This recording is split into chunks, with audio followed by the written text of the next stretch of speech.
When the war with Gaza broke out in 2008, Dvir Emanuelov and his unit were stationed at the border, getting ready for a ground invasion.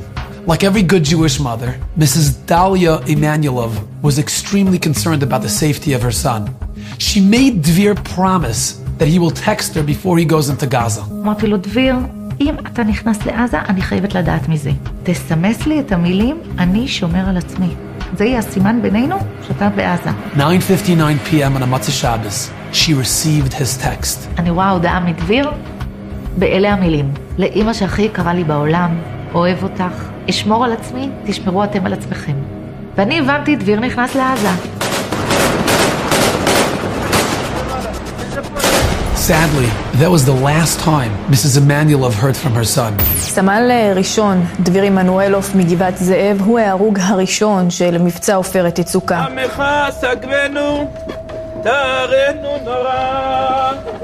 She was completely shattered.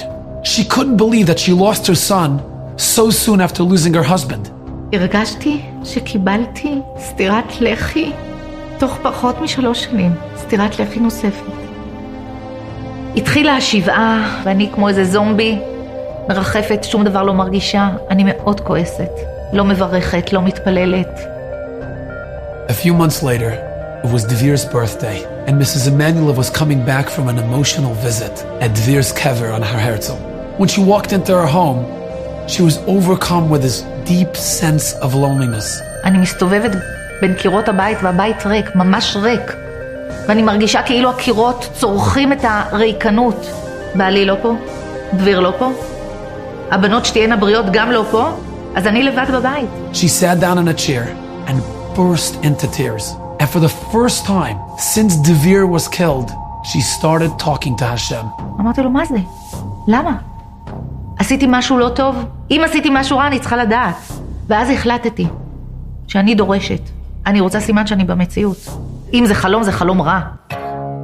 A short while later, her youngest daughter called her up, and she told her that there's this big concert going on in Kiryat Chutzot by this famous Israeli singer Meir Banai. הלכנו להופעה, ואנחנו יושבות שם בספסלים. 5 minutes before the concert begins, she feels a tap on her shoulder. She turns around, and she sees there's a 3-year-old child. הוא נראה לי כמו מלאך, יפה תואר, חיוך של זהב, טלטלי זהב, עיניים כחולות. ואני אומרת לו, שלום, איך קוראים לך? אז הוא אומר לי, אשל. אתה רוצה להיות חבר שלי? אני שואלת. הוא אומר לי, כן. אתה רוצה לשבת לידי? Before Eshel could respond, she hears Eshel's father, Benny. Eshel, come over here, sit next to Abba and Dvir. בוא תשב לידי וליד דביר. אני שומעת את השם דביר, ואני מסתובבת לאחור, ואני רואה את האבא מחזיק תינוק. ואני אומרת לו, סליחה, בן כמה התינוק? הוא אומר לי 0.5 שנה? הוא נולד לפני עופרת יצוקה או אחרי? אז הוא אומר לי אחרי. She says, I'm sorry for being so intrusive, but why did you name him Dvir? Benny looked at her and said, you know, we actually never shared this with anybody, not even at Dvir's bris, but if you're asking, I'll tell you. He pointed at his wife who was sitting next to him, and he said, when my wife was in her 8th month, she went to the doctor for a routine checkup. עשיתי בדיקת אולטרסאונד שגרתית, ובבדיקה עצמה התגלה סוג של מום לעובר. כשהלכתי לקבל ייעוץ רפואי ממומחה, אמר לנו שזה heart severe, וככל הנראה הוא ייוולד לתוך איזשהו מערך שנצטרך אולי דיאליזה וכו'. We were completely devastated by the news. When my wife came home that day after the doctor's visit, she turned on the news and she hears that the first Israeli soldier just got killed. His name? Dvir Emanuelov. משהו טוב נחת עליי, ואני אומרת לקדוש ברוך הוא, אתה תעשה איתי את החסד, תרפא לי את הילד, ואני אקע אותו על שם דביר. A month later, we gave birth to a beautiful, healthy baby boy, and we named him Dvir. ואז אני אומרת לו, אתה יודע, אני אימא שלו.